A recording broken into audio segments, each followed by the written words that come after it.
शैलजा पिछले 5 सालों से घर की बड़ी बहू थी और सारा घर उसने अपने अकेले के कंधों पर संभाल रखा था। उसकी एक छोटी ननद थी जो कि शादीशुदा थी और एक छोटा देवर था जिसकी अभी शादी नहीं हुई थी, जो दूसरे शहर में रहता था। शैलजा और उसका पति सास ससुर के साथ रहते थे क्योंकि शैलजा का पति वहीं पर नौकरी करता था। अब शैलजा की शादी के 5 वर्ष बाद उसके देवर की शादी हुई और देवरानी घर में आ गई। शैलजा को इस तरह से पूरे घर की जिम्मेदारी संभालते देख देवरानी को ऐसा लगने लगा कि उसने पूरे घर पर अपना कब्जा कर रखा है।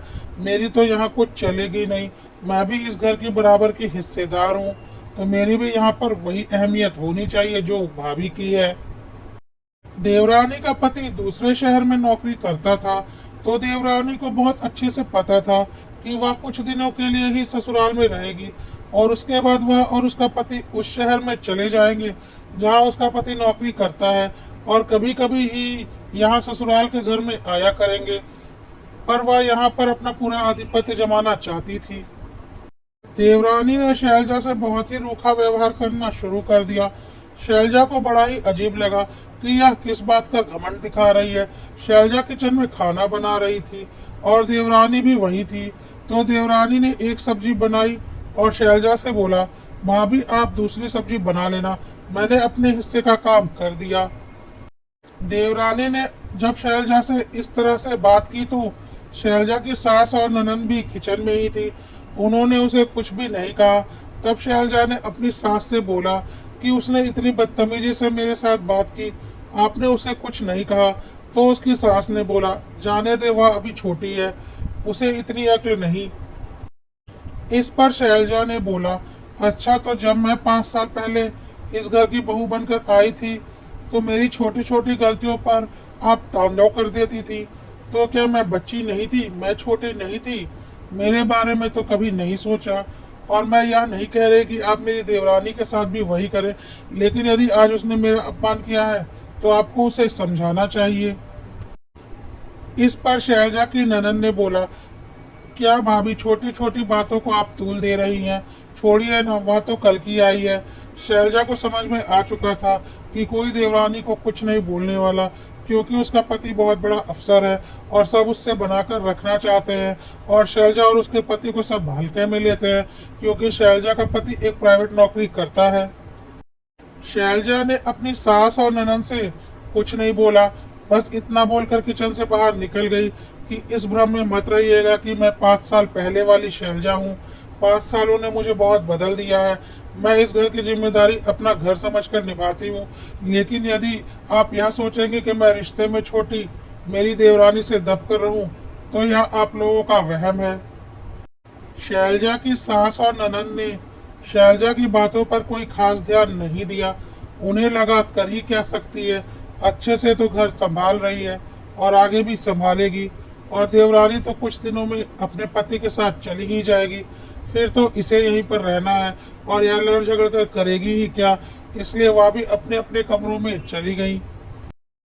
अगले दिन देवरानी ने फिर किचन में ऐसा ही किया और बोला, भाभी मैंने एक सब्जी बना दी, एक सब्जी आप बना लो। तो शैलजा ने बोला, जी नहीं, मैं आज कुछ नहीं बनाने वाली, पिछले 5 सालों से मैं अकेले ही बना रही हूँ, तो अब तुम संभालो। 5 साल मैंने संभाल लिया, 1 महीने के लिए तो यहाँ पर हो, कम से कम 1 महीना तो तुम संभाल लो, कहकर शैलजा अपने कमरे में चली गई। तो देवरानी ने शैलजा से लड़ना शुरू कर दिया और बोला, मैंने कहा था क्या कि आप मेरे से 5 साल पहले आ जाओ?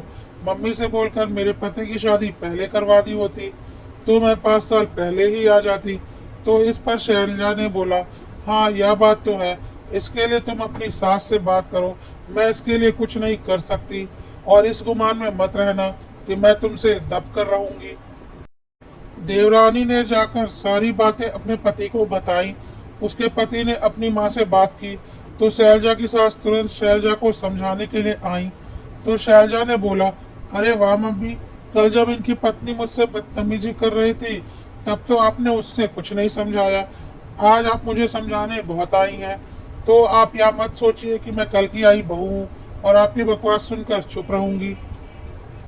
खैर उस वक्त सास ने चुप रहने में ही अपनी भलाई समझी। क्योंकि उन्हें पता था अब शैलजा भी उनकी बातें नहीं सुनने वाली और छोटी बहू को तो वह कुछ बोलकर दुखी नहीं करना चाहती थी, क्योंकि उनके अनुसार उससे बनाकर रखने में ही भलाई थी। खैर उस दिन सास और ननद ने मिलकर खाना बना लिया, लेकिन शाम को देवरानी का एक नया नाटक शुरू हो गया। देवरानी इस गुमान में थी कि उसकी शादी एक सरकारी अफसर से हुई है, तो वह हर मामले में अपनी जेठानी से 20 होगी। इसलिए उसने अपने महंगे कपड़े जेठानी को दिखाने शुरू किए। शैलजा को यह सब देखकर बड़ा अजीब लगा और शैलजा ने बोला, तुम यह सब मुझे क्यों दिखा रही हो? तो देवरानी ने बोला, इसलिए कि आपके पास तो इतनी महंगी साड़ियां नहीं होंगी ना। शैलजा ने बोला, अच्छा। यह कहकर शैलजा ने अपनी अलमारी खोल दी, जो कि महंगे कपड़ों से भरी पड़ी थी, और इतनी महंगी और भारी साड़ियां उसके अंदर थी कि देवरानी के पास एक भी वैसी साड़ी नहीं थी। शैलजा ने बोला, यह सब तो मेरी शादी की साड़ियां हैं, जो मेरे मायके से मिली थी, और मेरे खुद की साड़ियां जो मैंने खुद खरीदी हैं शादी के बाद, वह दूसरी अलमारी में है। बोलो तो वह भी तुम्हें दिखा दूं। किस घमंड में जी रही हो तुम? तुम्हें क्या लगा कि तुम्हारे मायके वाले बहुत अमीर हैं और मेरे मायके वाली बहुत गरीब? यह घमंड अपने पास रखो। किसी भी मामले में तुम मुझसे 20 नहीं हो और ना हो सकती हो। इस पर देवरानी ने कहा, पढ़ाई में तो हो सकती हूँ। शैलजा ने पूछा, अच्छा, क्या डिग्री है तुम्हारी? तो देवरानी ने कहा, मैं पोस्ट ग्रेजुएट हूँ। तो शैलजा ने कहा, अच्छा, और मैंने पीएचडी की है। अब बोलो।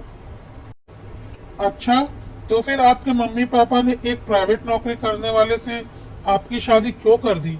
तो शैलजा ने बोला, दिमाग है तुम्हारे पास? तुम्हें क्या लगता है प्राइवेट नौकरी करने वाले कमाते नहीं है? जाकर अपने पति से पूछो उसकी सैलरी कितनी है, और जितनी उसकी सैलरी होगी उसकी दुगनी सैलरी मेरे पति की है। क्योंकि प्राइवेट नौकरी में कितनी सैलरी मिलती है शायद तुम्हें नहीं पता। देवरानी चुपचाप अपने कमरे में चली गई। वह किसी भी हाल में शैलजा को अपने से नीचा दिखाना चाहती थी, और इतने दिनों में उसने यह जान लिया था कि उसके पति की इस घर में ज्यादा चलती है और उसके सास ससुर का झुकाव उसके और उसके पति की तरफ ज्यादा है, तो वह इसका फायदा उठाना चाहती थी। और इसके लिए अब उसने एक नई चाल सोच ली थी, क्योंकि अब तक तो उसकी सारी चालें बेकार हो गई थी। अगले दिन देवरानी ने घर में हंगामा मचाना शुरू किया कि इतना महंगा ड्रेसिंग टेबल और बेड भाभी के कमरे में क्यों लगा है, और मेरे कमरे में एक सामान्य सा ड्रेसिंग टेबल और बेड लगा है, तो मुझे भी वही ड्रेसिंग टेबल और बेड चाहिए। वह ड्रेसिंग टेबल और बेड मेरे कमरे में कर दो, और यह ड्रेसिंग टेबल और बेड भाभी के कमरे में कर दो। देवरानी की यह बातें सास और ननद चुपचाप सुन रही थी। उन लोगों ने कुछ नहीं बोला और चुपचाप वहां से चली गई। देवरानी को बहुत ही अजीब लगा कि मेरी बातों को सुनकर अनसुना कर दिया, तो उसने सीधा शैलजा से बोला, आपने बड़े होने का फायदा उठाया और सारी अच्छी चीजें अपने रूम में रखवा ली। मैं उसे आपके रूम से निकलवा कर ही रहूंगी। देखते हैं मुझे कौन रोक लेगा। तो शैलजा ने बोला, हाँ, जो करना है कर लो, पर यह तो नहीं होने वाला। देवरानी ने बोला, क्यों नहीं होने वाला? मैं भी इस घर की बहू हूँ, मेरा भी इस घर पर बराबर का हक है। तो जेठानी ने बोला, हाँ, बात तो तुम सही कर रही हो, पर इस घर की चीजों पर तुम्हारा हक है, ना कि मेरी चीजों पर। मेरे रूम में जो भी महंगे फर्नीचर लगे हुए हैं वह मेरी शादी के समय मेरे मम्मी पापा ने मुझे दिए हैं, और इसके लिए तुम जाकर अपने मम्मी पापा से बात करो या फिर देवर जी से बोलो कि तुम्हारे रूम में महंगे फर्नीचर लगवा दें। बहुत घमंड है ना तुम्हें अपने मायके के पैसों का, पर सारा घमंड निकल गया मेरा सामान देखकर और मेरी साड़ियां देखकर, और इससे ज्यादा मुझे तुम्हें कुछ दिखाना भी नहीं है। अगर मेरे जेवर देख लोगी तो तुम्हें लगेगा कि तुम्हारे मम्मी पापा ने तो तुम्हें कुछ दिया ही नहीं। इसलिए अब यह सब फालतू की बकवास बंद करो। लेकिन हाँ, तुमने आते ही एक अच्छे खासे परिवार में दीवार सी खड़ी कर दी है, और अब इसका फैसला होकर रहेगा। देवरानी का दाव देवरानी के ऊपर उल्टा पड़ चुका था। पता नहीं वह किस गुमान में जी रही थी कि शैलजा ने से उसने एक बेमतलब की दुश्मनी ले ली थी, और अब शैलजा भी कुछ बर्दाश्त करने वाली नहीं थी, क्योंकि शादी के शुरू के सालों में उसने अपनी सास ननद की बहुत सी बातें बर्दाश्त की थी, और अब वह देवरानी की बातों को बिल्कुल बर्दाश्त करने के मूड में नहीं थी। शैलजा ने आवाज देकर सबको एक साथ अपने कमरे में बुलाया।